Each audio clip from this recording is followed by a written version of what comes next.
네, 다음 얘기할 넌 아이디어란 성분은요, 옵셋입니다. 그러니까 저희가 왼쪽과 오른쪽, 디퍼런셜 페어의 왼쪽과 오른쪽을 완벽하게 일치시킨다고 하더라도 그게 사실 가능한 일이 아니기 때문에 뭔가 랜덤한 미스매치들이 발생하게 되고요. 그 랜덤한 미스매치들을 캔슬링 해주는 방법이 필요해요. 근데 그게 이제 캔슬한다는 얘기가 회로적으로 뭔가 보정해 줄 수는 있는데 일단은 회로가 안고 있는 그 넌 아이디어란 그런 옵셋을 수치화하는 방법에 대해서 한번 생각해 보도록 하겠습니다.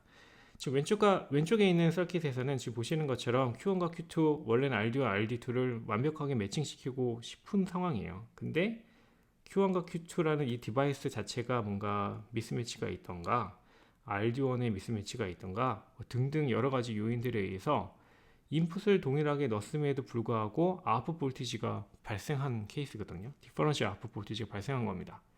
그럼 이거는 저희가 이것을 이 영향을 아니면 이 현상을 수치하기 위해서 뭘 도입하냐면 이것을 없애기 위해서 인풋에 얼마만큼의 반대 방향의 볼티지를 인가해야 되는가. 그래서 결국엔 여기는 0볼트로 만들고 싶은 거거든요. 이게 인풋에서 얘기하는 input default offset이라고 얘기를 해요. OP앰프 여러분 다룰 때 이제 얘기했었죠. 볼티지 옵셋이 존재합니다. 그 다음에 커런트가 들어간다고 했을 때 인풋 커런트가 있다고 했을 때 인풋 커런트에 커런트 옵셋이 있습니다. 이런 인풋 바이어스의 옵셋. 지금 지난번에 이제 실험하신 분들은 이것들을 많이 보셨을 텐데요. 그런 것들을 이제 실제로 어떤 것들이 있는지를 보는 겁니다. 어떤 요인들에 의해서 이것들이 유발되는가라는 것을 보는 겁니다. 근데 어쨌든 여기 VOS라는 볼티지를 디퍼런셜로 인가하게 되면은 VOS의 AD가 곱해져서 아웃풋 볼티지를 유발시킬 거고 그 아웃풋 볼티지 유발된 아웃풋 볼티지가 아웃풋에서 원래 생겼던 이 옵셋 볼티지를 서로 상쇄하게 되면은 여기가 0볼트가 된다는 얘기잖아요.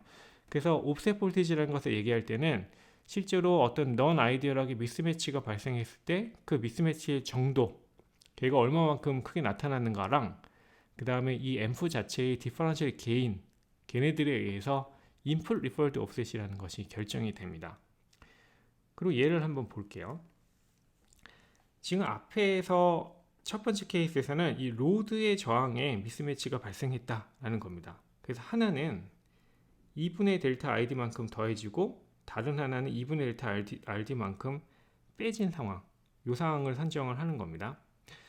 그리고 나서 이제 커런트에 대한 얘기를 하는데 얘네들이 바뀌면 뭔가 서킷이 넌 아이디어란 그런 것들이 발생할 거기 때문에 뭐 아웃풋 조건이 뭔가 달라질 수 있고 따라서 뭐 이쪽으로 흘러가는 커런트도 영향을 사실은 받을 수 있어요. 근데 거기까지 뭐 몇 단계 거쳐가지고 더 깊게 얘기하지는 않겠고요.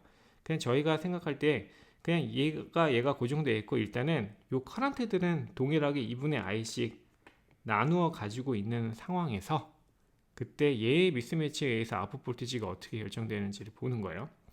그 너무 쉽죠. 왜냐면 VDD에서 2분의 I라는 커런트는 그냥 그대로 흐르고 있고 변화된 저항만큼의 볼티지 드랍이 왼쪽에서 발생되고 변화된 만큼의 볼티지 드랍이 오른쪽에서 발생되게 되면 그 변화, 왼쪽과 오른쪽의 변화의 크기는 2분의 I라는 커런트가 흐르고 있는 상황에서 델타 RD만큼의 변화가 왼쪽 오른쪽에 각각 나타나는 거죠.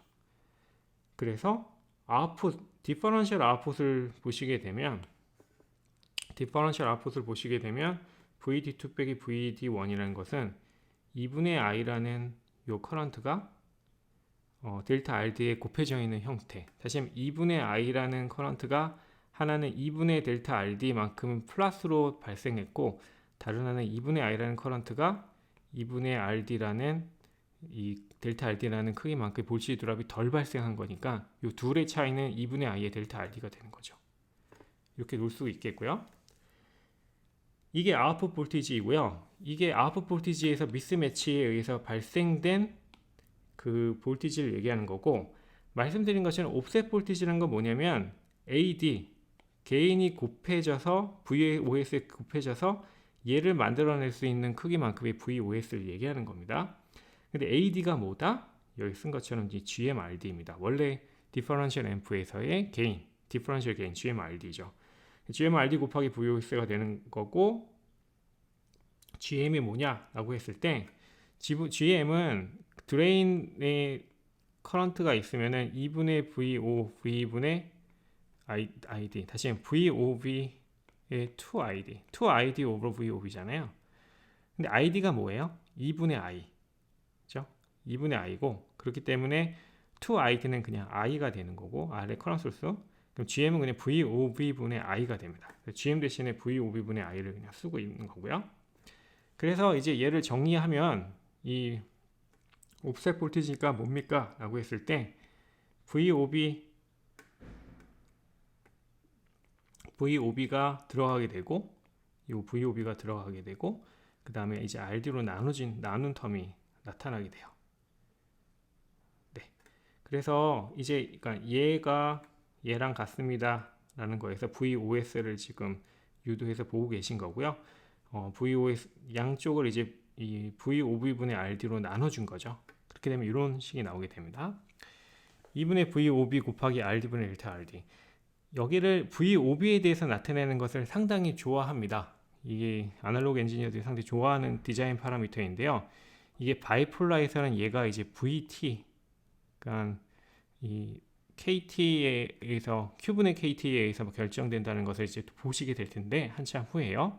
근데 어쨌든 간에 얘를 2분의 VOB로 표시를 하게 되고, 그 다음에 이렇게 만든 수식의 장점은 뭐냐면, 얘를 이제 RD의 어떤 노미널 밸류에 따른 어떤 퍼센티지를 얘기를 하고 있는 거잖아요. 그죠? 비율.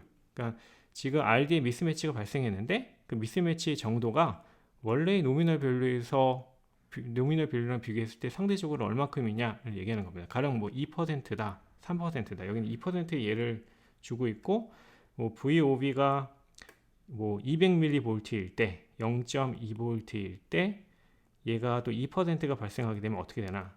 옵셋 볼티지가 2mV로 되는 거예요. 2mV면 되게 작은 값이기는 해요. 많은 경우에. 근데 이제 실제 시그널의 크기 자체가 2mV 이하로 들어온다 그러면 이런 랜덤한 미스매치랑 구분이 안 되는 거고, 그렇게 되면 시그널 투 노이즈 레이쇼가 너무 안 좋기 때문에 유효한 그런 앰플리피케이션을 하지 못하는 그런 상황이 오게 됩니다.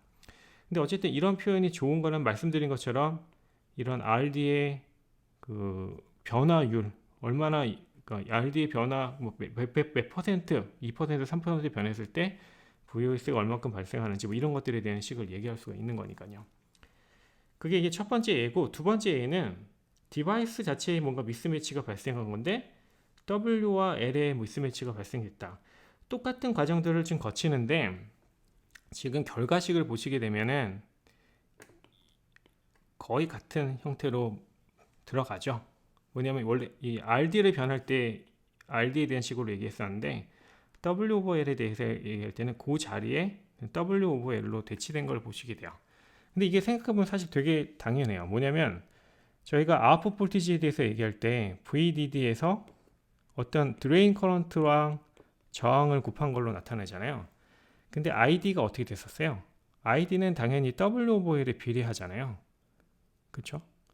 그러면 W over L의 어떤 비율에 따른 변화랑 RD의 어떤 비율에 따른 변화가 그냥 아웃풋 볼티지를 유발하는데 동일한 역할을 하고 있는 겁니다. 그렇기 때문에 사실은 볼 필요도 없이 앞에서 그냥 썼던 요식을 그대로 적용하고 그 파라미터만 대체하면 돼요.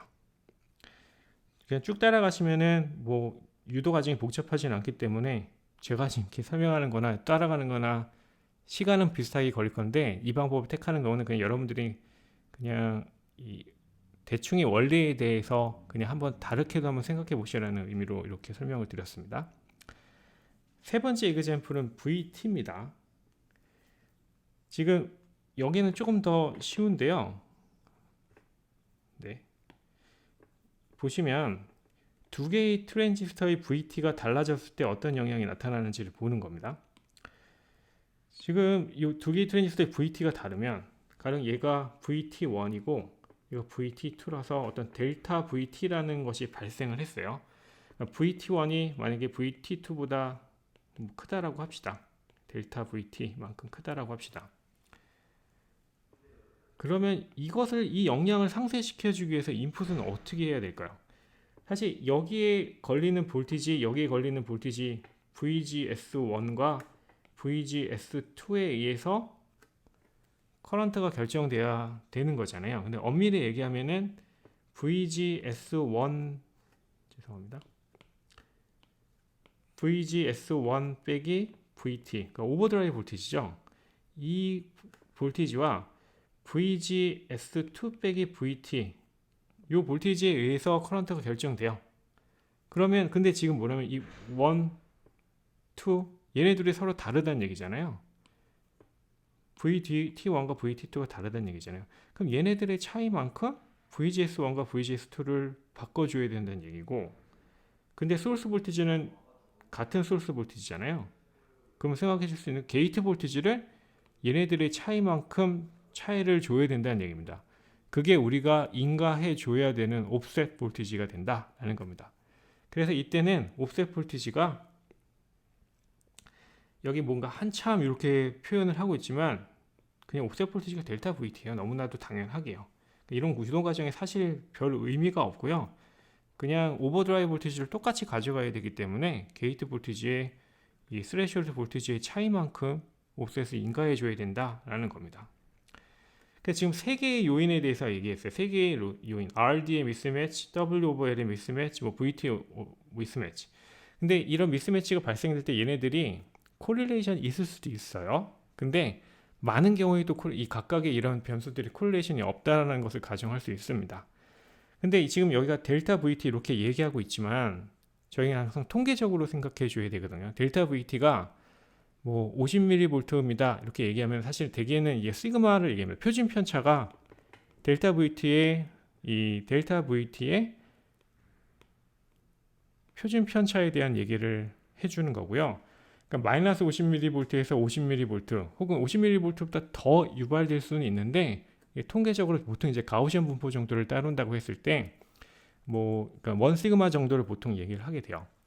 근데 세 개의 이그젬플을 말씀드렸지만 이 세 개의 이그젬플이 다 콜레이션이 안 되어 있다. non correlated 된 어떤 그런 변수들이다. 랜덤 베리어블이다 라고 얘기하게 되면 얘네들의 합에 대해서 얘기할 때는 마찬가지로 통계적으로 얘기해 줘야 되고, 그렇게 되면 얘네들의 분산의 합에 이 루트를 씌워서 그쵸?